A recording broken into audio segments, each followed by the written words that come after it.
आपने नदी में बहुत से भंवर बनते देखे होंगे। वह भंवर बहुत खतरनाक होते हैं। उस भंवर के मध्य अगर कोई भी सामान आ जाए, कोई व्यक्ति, कोई पशु या किसी भी प्रकार की सामग्री आ जाए, तो उसे नदी का भंवर घुमा घुमा घुमा कर बिल्कुल नीचे तल की ओर ले जाता है और तब तक नहीं छोड़ता है जब तक वह पूर्ण रूप से टूट ना जाए या समाप्त ना हो जाए। अगर उसके मध्य कोई व्यक्ति फंस जाए तो आप सोचिए, उसका बचना तो बिल्कुल असंभव है। जिस प्रकार दलदल बहुत खतरनाक होती है, उसी प्रकार नदी, सागर, समुद्रों के मध्य बनने वाले यह भंवर भी बहुत खतरनाक होते हैं। एक बार ऐसा ही कुछ मेरे साथ घटित हुआ, लेकिन परमात्मा ने किस प्रकार मुझे बचा लिया, यह उनकी ही शक्ति है। मैं बिहार के भागलपुर प्रांत के सैदापुर गांव में रहता था। मेरे किसी सज्जन को बहुत पीड़ा हो रही थी शरीर में। उन्होंने कहा, यहाँ से अन्यत्र किसी स्थान पर हमें दिखाने जाना पड़ेगा। अब वहाँ जाने के लिए उस समय कोई साधन नहीं होते थे, तो नदी पार करके उस तरफ जाना पड़ता था। हम अपने स्थान से प्रातःकाल 6 बजे निकले। 7 बजे हम नदी के इस किनारे पहुँचे। हमने एक नाविक से बात की। नाविक ने कहा, मैं तुम्हें 1 घंटे बाद उस पार लगा दूंगा। तब मैंने कहा, हमें वापस भी आना है, तुम हमें वापस भी लेकर आना। नाविक ने इस बात के लिए स्वीकार कर लिया। हम नदी से पार जाने के लिए नाव में चढ़े और नाव में बैठकर उस किनारे पहुँचे। तभी मैंने अपने उस सज्जन से कहा, अभी डॉक्टर के आने में समय है और मेरा नियम है, मैं जब भी माँ गंगा के पास आता हूँ तो मुझे स्नान करने की रुचि होती है।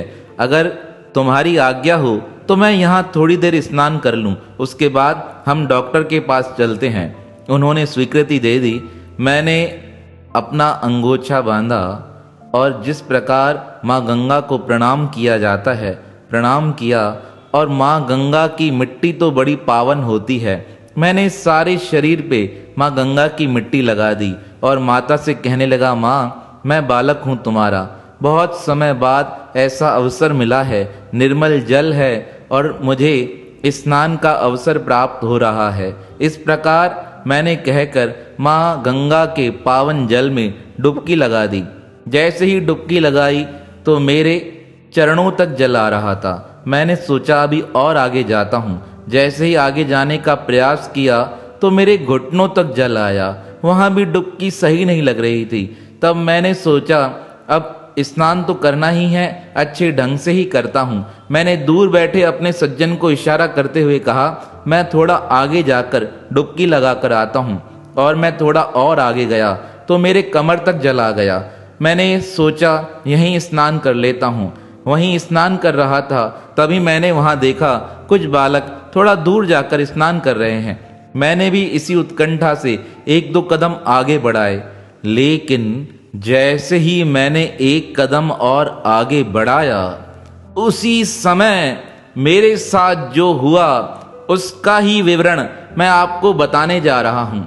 उस समय जब मेरे कदम बढ़े, मेरी तो हालत ही खराब हो गई।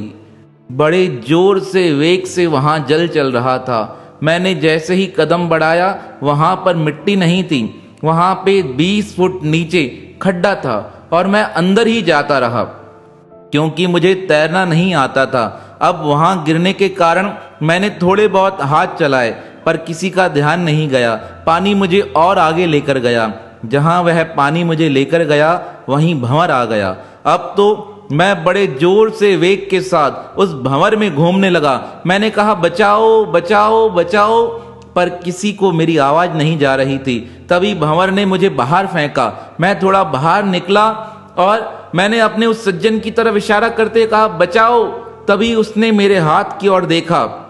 वह नाविक को लेकर और कुछ लोगों को लेकर वहां आए और इस प्रकार जब तक वह भागकर वहां आए, वह भंवर मुझे और तेज वेग के साथ घुमाता जा रहा था। तभी थोड़ा बाहर निकला और मैंने कहा, राम राम राम। इस प्रकार 3 बार मेरे मुख से राम निकला और मैं समझ गया कि मेरी जीवन लीला समाप्त होने वाली है। अब मुझे कोई भी नहीं बचा सकता है। वह उधर खड़े होकर प्रयास तो कर रहे थे, पर भंवर का वेग इतना तेज था कि बचाना असंभव हो रहा था। इस प्रकार जब मैं 3 बार राम कहकर मेरे नेत्र ही बंद हो गए, मुझे तो कुछ पता ही नहीं चला कि क्या होने वाला है। मैं तो यही समझ रहा था कि जीवन लीला समाप्त हो जाएगी, लेकिन उसी समय एक विचित्र चमत्कार घटित हुआ। जब मैं उस भंवर में गोते खा रहा था, चिल्ला रहा था, मेरी गति मंद हो गई थी, तभी अचानक से एक 16-17 वर्षीय नौजवान वहां प्रकट हुआ। उसने बड़े वेग से मेरा हाथ पकड़ लिया और हाथ पकड़कर इस प्रकार झटके से बाहर लेकर आया। इतना वेग था उसके हाथ में, और मैं अचानक से झटके से किनारे पर आकर लगा। जैसे ही किनारे पर पहुंचा, मुझे तो कोई सुध नहीं थी। इतने में गांव के अन्य लोग भागते हुए वहां पर आ गए। सबने देखा ये यहाँ कैसे आ गया है, इसे कौन लेकर आया है, पर किसी को वहां कोई दिखा नहीं। तभी अचानक मेरे साथ आने वाले सज्जन वहां पहुंचे। वह मुझे देखकर चिंतित हो गए। मुझे पास के हॉस्पिटल में ले जाया गया। वहां पर डॉक्टर ने मेरा इलाज किया। आधा दिन ही व्यतीत हुआ था, मुझे होश आया, पर डॉक्टर यह देखकर हैरान थे। 10 मिनट पानी में रहने के बाद भी मेरे शरीर के अंदर पानी नहीं गया था, मेरे नाक के अंदर भी पानी नहीं गया था। और सबसे बड़ा आश्चर्य पूरे गांव वालों को यह हो रहा था कि जिस स्थान पर यह भंवर उठता है, वहां पर बहुत बार ऐसा हुआ, भंवर उठा है और भंवर ने लोगों को मार ही दिया है। यह आज प्रथम बार हुआ था कि उस खतरनाक भंवर से कोई निकलकर बचकर बाहर आया था। मेरी आंखें खुली तो मैंने स्वयं को हॉस्पिटल के अंदर पाया। मैंने उन सज्जन से पूछा मैं यहाँ कैसे पहुँचा। तब वह रोते हुए मेरे हाथ को पकड़ते हुए कहने लगे, आज तो तुमने जीवित रहकर मेरे प्राणों की रक्षा कर ली। अरे तुम्हें पता ही नहीं, तुम गंगा जी में स्नान करने गए थे, स्नान करते करते तुम्हारा पैर फिसल गया, तुम भंवर में अटक गए और इस प्रकार गोते खा रहे थे। हमने बहुत प्रयास किया तुम्हें बचाने का, लेकिन तुम्हें बचा नहीं सके। पर पता नहीं तुम किस प्रकार किनारे पर आकर लगे। तब हमें ज्ञात हुआ किनारे पर आए हो, तुम्हें हम उठाकर यहाँ लेकर आए। तब वह पूछने लगे तुम्हें किनारे पर कौन लेकर आया था। तब उनकी बात सुनकर मुझे धीरे धीरे स्मृति आने लगी। मैंने उनसे कहा, जब मैं डूब रहा था, मैं बचाने के लिए चिल्ला रहा था, तब मेरे मुख से राम राम राम इस प्रकार 3 बार नाम निकला और मैंने तो यही सोच लिया कि जीवन की लीला समाप्त होने वाली है। लेकिन तभी अचानक से एक 16-17 वर्ष का नौजवान वहां आया। उसने मेरा हाथ इतने जोर से पकड़ा और पकड़कर मुझे किनारे पर लाकर छोड़ दिया। मुझे तो कुछ भी पता नहीं था। तब वह मेरी बात सुनकर कहने लगे, अरे तुम धन्य हो, वह बालक और कोई नहीं जिसका तुमने नाम लिया, वह परमात्मा श्री राम स्वयं उस अवस्था में वहां प्रकट होकर तुम्हें बचाकर किनारे छोड़कर गए थे। उनके अलावा कोई नहीं बचा सकता था। उनकी यह बात सुनकर अब तो मेरे नेत्रों में भी आंसू आने लगे। मैंने डॉक्टर से छुट्टी ली और उन सज्जन को मैंने पूछा, आपका इलाज हो गया? उन्होंने कहा, अब किसी इलाज की आवश्यकता नहीं, अभी तो एक ही इच्छा है कि हम अपने घर सुरक्षित पहुंच जाएं। हम वहाँ नाव के किनारे पहुँचे। नाविक भी बड़ा चिंतित था क्योंकि उसने भी मुझे डूबते हुए देखा था। अब वह कहने लगा, भैया आप नाव में बैठिए, मैं आपको उस किनारे छोड़ देता हूँ। हम अपने नाविक के साथ अपने घर आ गए। लेकिन घर आने के बाद भी मैं आपसे एक बात कहना चाहता हूँ। जब जब मेरे जीवन में वह बात मुझे याद आती है तो मेरे नेत्रों से आंसू आ जाते हैं कि सच्चे भाव से किसी भी स्थान पर परमात्मा को बुलाने पर वह परमात्मा श्री राम प्रकट होकर अपने भक्तों के प्राणों की रक्षा कर देते हैं। अब तो मुझे उस बात पर पूर्णतः विश्वास है।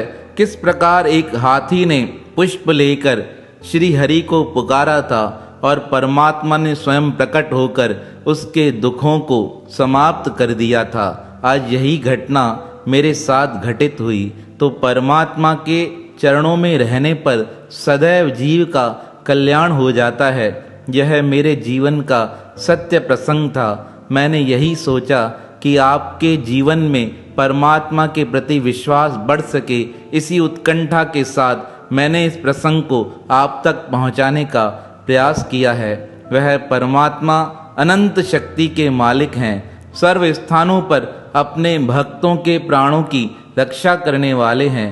ऐसे सर्वशक्तिमान परमात्मा श्री राम के पावन श्री चरणों में मेरा बारंबार प्रणाम है, प्रणाम है, प्रणाम है।